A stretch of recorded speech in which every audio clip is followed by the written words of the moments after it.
चाहूँगा कि अगर आपको कोई डेड बॉडी देखने में प्रॉब्लम होती हो या कोई वो हो।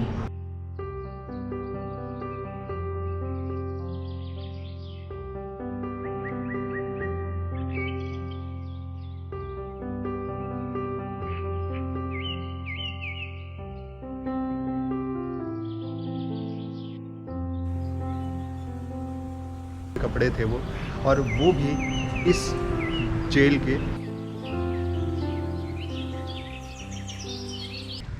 दोस्तों वेलकम है यार आप लोगों का सेकंड पार्ट में। अभी भी मैं एक्सप्लोर कर रहा हूँ उसी हिस्टोरिकल साइट्स को जो जहाँ विटनेस आप कर सकते हैं कंबोडिया में हुए इस बेहद ही दर्दनाक इतिहास के बारे में। तो मैं पहुँच चुका हूँ इस वक्त किलिंग फील्ड में। इस जगह का नाम, इसे इंग्लिश में किलिंग फील्ड कहा जाता है क्योंकि यहाँ पर एग्जीक्यूट करने के लिए, मारने के लिए जो भी प्रिजनर होते थे उनको यहाँ पे लाया जाता था। और कहा जाता है कि यहाँ पे लगभग 1 मिलियन से भी ज़्यादा लोगों को यहाँ पे मारा गया है। हालांकि अब ये जगह देखने में बहुत अच्छा सा दिखता है। यहाँ पे सारे पेड़ पौधे हैं, सारी की सारी हरी भरी जगह हो चुकी हैं। बट एक टाइम पे ये जो घर था, ये जगह पूरा लाशों से भरा हुआ करता था। यहाँ पे लाशें दबे, अभी भी जिस ज़मीन पे मैं खड़ा हूँ यहाँ पे कोई भरोसा नहीं है कि इसके भी नीचे कितनी लाशें दबी हुई होंगी। अभी इन्हें खोद के निकाला नहीं गया है। जिस जगह पे जब बारिश होती है, लाशें स्केलेटन जब ऊपर आ जाती हैं, उस जगह को ये लोग कवर कर देते हैं, हटा देते हैं, या फिर एक चरगी से रोक देते हैं ताकि लोग जो है उससे पाँव न रखें, न चढ़े। ये जो आप देख रहे हैं मेरे सामने, ये जो बिल्डिंग है, एक तरीके से मेमोरियल बना हुआ है। और जैसा कि मुझे यहाँ पे पता चला, इस मेमोरियल के अंदर लगभग 10,000 लोगों की डेड बॉडी का स्केलेटन इसके अंदर रखा हुआ है। 10,000 स्केलेटन्स। इसके अंदर कई सारे लेवल्स हैं। अभी यहाँ पे 1 2 3 4 दिख रहे हैं, वैसे हैं इसके अंदर टोटल 9 लेवल के 9 फ्लोर्स बनाए हुए हैं, शीशे के गिलास के फ्लोर्स बने हुए हैं, जिसके अंदर टोटल मिलाकर के 10,000 डेड बॉडीज़ के स्केलेटन्स को रखा गया हुआ है। अभी मैं चल कर दिखाता हूँ आप लोग को कि कैसे वो दिख रहे हैं हमें बाहर से, क्योंकि शायद अंदर जाना इसके अलाउ है नहीं, तो बाहर से ही हमें देखना पड़ेगा।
दोस्तों लेकर देखा आप लोगों ने किस तरीके से सारे के सारे पूरे फ्लोर पे स्केलेटन रखे हुए हैं। यहाँ पे सब स्कल्स रखे हुए हैं पूरे ऊपर तक, जहाँ तक आप देख पा रहे हैं वहाँ ऊपर तक पूरे स्कल्स ही भरे हुए हैं। और विक्टिम्स की यहाँ पे जो एज है वो मेल और फीमेल दोनों है, और 40 से 60 साल की एज।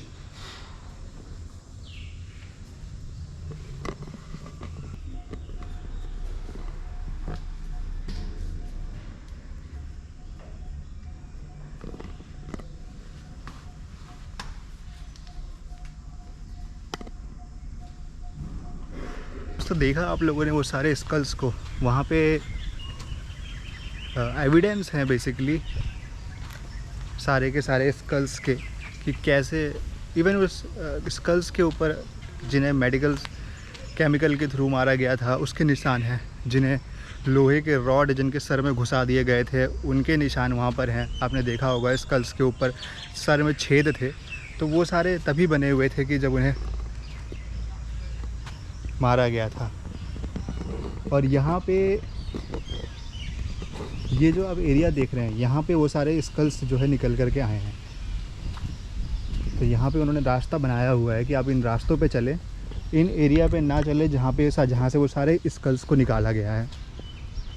इन सारे जगहों पे वो स्कल, जब भी बारिश होती है तो आज भी वो स्कल जो है बाहर आ जाते हैं।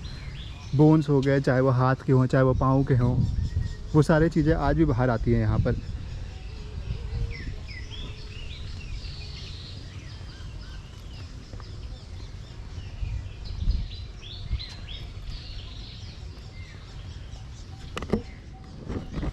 और वो आपने देखा हो, मैंने आपको दिखाया उस मेमोरियल में टोटल 9 फ्लोर बना रखे हैं, और उस 9 के 9 फ्लोर पे लोगों के सर का कंकाल यानी कि स्केलेटन वहाँ पे रखा गया हुआ है। यहाँ पे भी कुछ हाल फिलहाल में ये हड्डियाँ प्राप्त हुई हैं।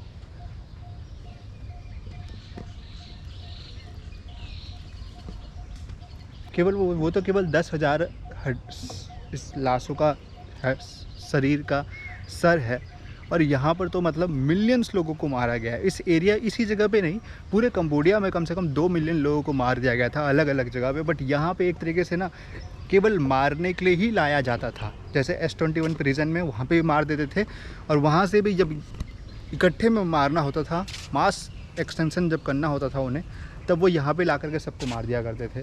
और इन सभी जगहों पर उन बोन्स को से निकाला गया है, इसलिए इन सभी जगहों को ऐसे बना दिया गया है ताकि लोग इन पे चले, उन जगहों पे ना चले जहाँ पे बोन्स को पाया गया है। ये जो चीज़ें हुई हैं दोस्तों, ये सारा इतने कहते हैं ना कि वो क्रूरता से जो ये जान ली गई है लोगों की, आखिर उस जो संगठन था उसको हेल्प कैसे मिलती थी? क्योंकि देखो, कंबोडिया कोई इतना बड़ा अमीर देश तो था नहीं कि वो खुद ही सब कुछ कर लेता, खुद ही सारे बंदूक को खरीद लेता, खुद ही सब कुछ कर लेता। तो भाई ऐसे गृह जो ऐसे संगठन होते हैं ना उनको, और ऐसा भी नहीं है कि ये जो संगठन है ये कोई बाहर का था, ये कंबोडिया की ही सरकार बनी थी जो 1975 से 1979 के बीच में थी। बट उनको हेल्प कौन कर रहा था? और कोई नहीं, चाइना। ये सब कुछ चाइना के हेल्प की वजह से हुआ है। उस टाइम पे चाइना इनको पूरा फुल सपोर्ट करता था, पैसों से लेकर के, हथियार से लेकर के, हर एक चीज़ चाइना के द्वारा प्रोवाइड की गई है। और ये लोग उसको बस इसी तरीके से लाशों में बिछाते चले गए, करते चले गए।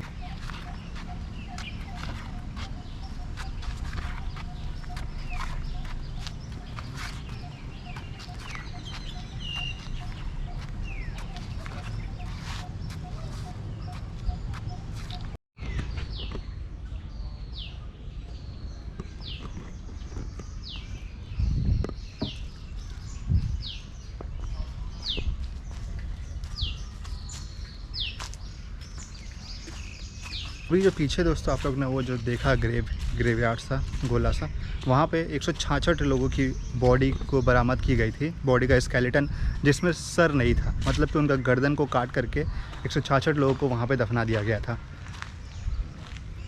सर उनके किसी और जगह पे थे, सर के बारे में कोई इन्फॉर्मेशन यहाँ पे नहीं है। ये दांत वगैरह हैं।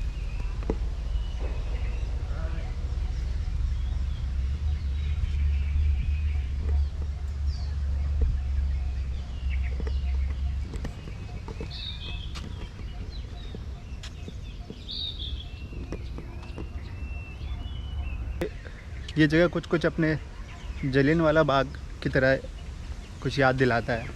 एक ऐसा जगह जहाँ पे लोगों को एक बहुत ही बुरी तरीके से मार दिया गया था। ये तो सेम वही चीज़ है यहाँ पर भी।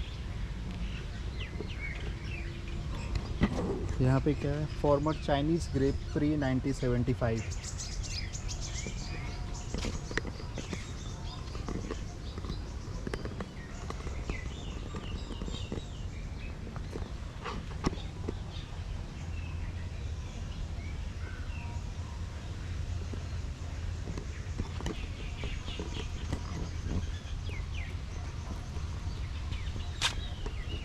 ये जो पेड़ है आप पीछे मेरे देख रहे हो, इस पेड़ पे कहा जाता है कि यहाँ पे जो जो वो लोग थे जो एग्जीक्यूट किया करते थे, लोगों को मारते थे, जल्लाद की तरह जैसे अपने यहाँ पे बोला जाता है, वो यहीं पे बच्चों को बांध करके इस पेड़ों पे मारा करते थे। और ये जो प्लेस है यहाँ पर आप देख रहे हो, यहाँ पे क्या लिखा हुआ है कि mass grave of more than 100 victims childrens and women whose majority were naked. इस जगह पर 100 से ज़्यादा महिला और बच्चों को मार दिया गया था।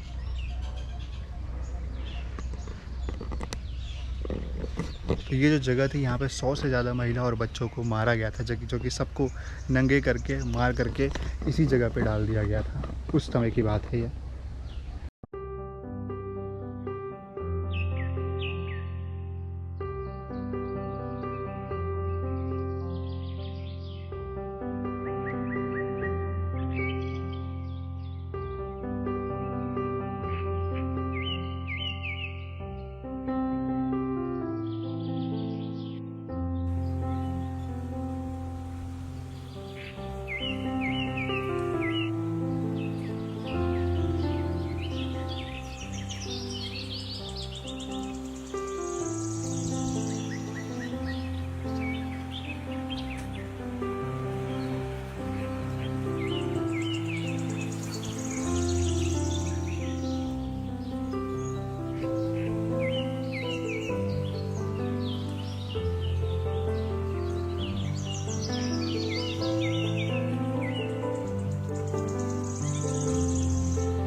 तो ये था दोस्तों S21 का म्यूज़ियम जो अभी आपने देखा। जो भी लोगों ने दर्द सहा, जो भी लोगों ने पीड़ा सही, उसके बाद एक काम अच्छा हुआ कि जितने भी लोग इस चीज़ में शामिल थे, जितने भी उच्च अधिकारी वाले लोगों थे, उन सब को आखिर उन्हीं जेल में उनकी सबकी मौत हुई जिन जेल में रख के उन लोगों ने दूसरों को सताया था। सब लोगों को उम्र कैद हुई थी यहाँ के जस्टिस के द्वारा सब लोगों को उम्र कैद दिया गया और सब के सब लोगों ने जेल में ही उम्र कैद काटते काटते अपनी जान को गंवाया है। तो इस तरीके से कंबोडिया के पीपल के साथ इंसाफ हुआ। एक तरीके से देखा जाए तो उन्हें वो चीज़ मिला जिसके वो हकदार थे। आई होप आप लोग को ये जो वीडियो रहा होगा वो अच्छा लगा होगा और इस कंबोडिया के बारे में थोड़ा इन्फॉर्मेशन आप लोग को मिला होगा। इस वीडियो में दोस्तों बस इतना ही। अब वापस जा रहा हूँ अपने हॉस्टल की तरफ। देखता हूँ कुछ और अगर मुझे इस सिटी में दिखाने को मिलेगा तो मैं ज़रूर दिखाऊंगा। अदरवाइज़ मैं इस सिटी को विदा करके नेक्स्ट सिटी में चला जाऊँगा, सियाम रिप की तरफ। अभी कंफर्म नहीं है डेट, बट देखता हूँ कब तक जाऊँगा और मिलता हूँ फिर आप लोगों से नेक्स्ट वीडियो में। तब तक के लिए बाय बाय दोस्तों, ख्याल रखिए अपना। Keep travelling, keep enjoying your life.